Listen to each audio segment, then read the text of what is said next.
Protesto de PMs em Minas reacende medo de motins pelo país. Caro leitor, em 24 de julho de 1997, o cabo Valério dos Santos Oliveira foi morto com um tiro em frente ao comando da PM em Belo Horizonte.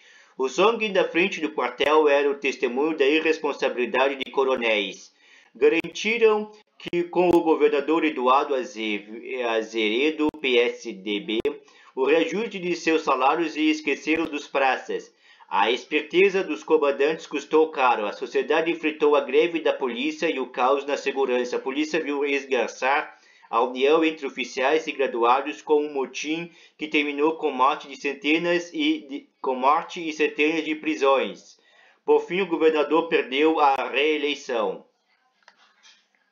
25 anos depois, a leniência arma outra bomba em Minas. Primeiro, os deputados estaduais aprovaram mais um incentivo aos caos e à baderna, uma anistia aos amotinados que foram excluídos da corporação em 1997. A forma legal de se corrigir a injustiça dos quartéis. Um militar que se amotina sobre o rosto com máscara e afronta o comandante, ou está disposto a tomar o poder, ou é um baderneiro, rasga o regulamento disciplinar, afronta a honra profissional e traz a sociedade que jurou servir e proteger.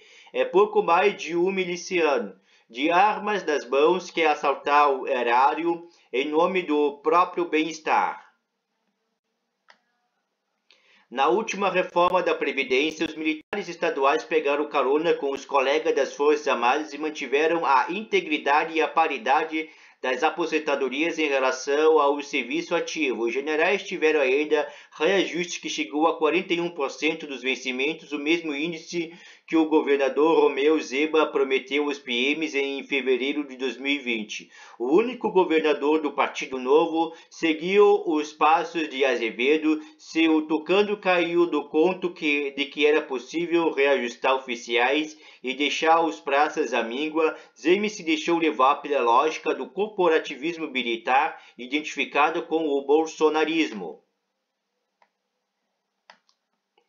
O governador fez a promessa aos policiais antes mesmo de conseguir aprovar na Assembleia Legislativa e adesão do Regime de Recuperação Fiscal RRF, quando o Estado teria então condições de, segundo Zema, aplicar a recomposição da inflação do salário de toda a categoria do funcionalismo público e dar continuidade aos pagamentos das dívidas herdadas com repasses para municípios e depósitos judiciais. É natural que os governantes queiram se reeleger, mas prometeu que não tem como pagar a gente armada não parecia boa ideia.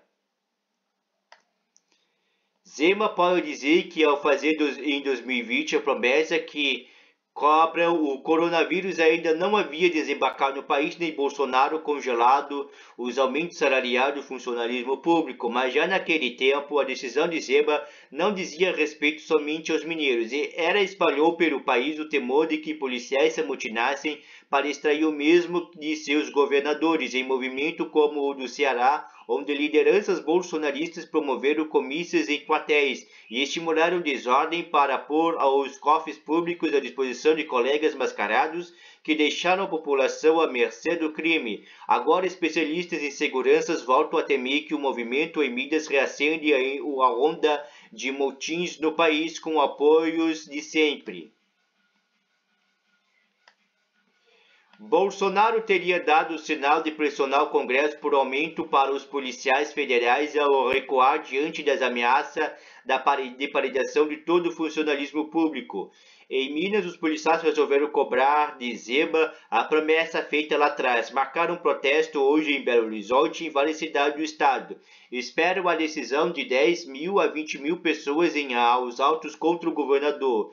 E o que fez o comandante da PM diante da ameaça de badernas e desordem? O coronel Rodrigues Souza Rodrigues liberou no sábado a participação de militares da ativa das manifestações contra o chefe. Justificou-se o coronel afirmando que o protesto contra Zema, o governador, é evento legítimo.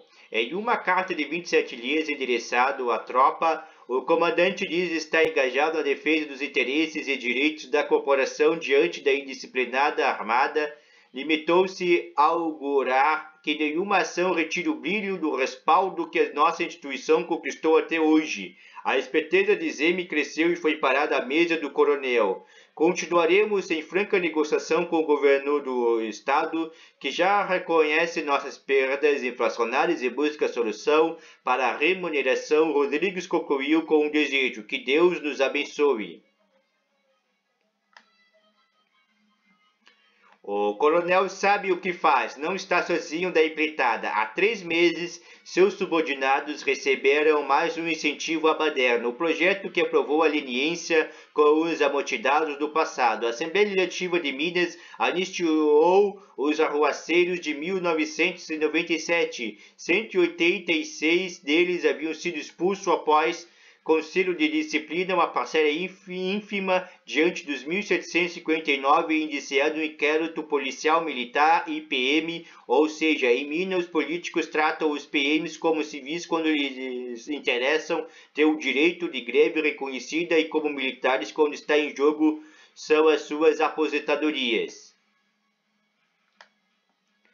Mas ou bem se é militar ou bem se é civil, como fazer com que os coronéis que se dizem dispostos ao sacrifício da própria vida não sejam vistos pelos críticos como integrantes de um grupo que espeta a conta de seus privilégios e seus interesses acima do bem-estar comum, nesse ideal tão esquecido da República. Muitos apontam para outras corporações, como juízes e promotores, como se o privilégio de um justificasse o de outros. Ninguém parece entender que o serviço público não deve ser causa de enriquecimento. Responsabilidade fiscal não é coisa que se aplica só às professoras, aos enfermeiros e a faxineiras.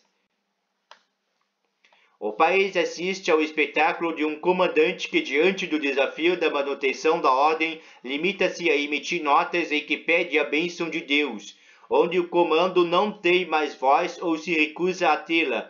Resta a cena a esperança da graça de vida e esquecer que os homens devem e não querem fazer, mas as estrelas dos ombros dos coronéis não estão no céu, mas na terra. E é ali que o exercício de autoridade inspira o subordinado, tranquiliza a sociedade e protege o cidadão. Tranquedo Neves conhecia bem os autores dessa ensinação e advertia: esperteza, quando é muita, come o dono.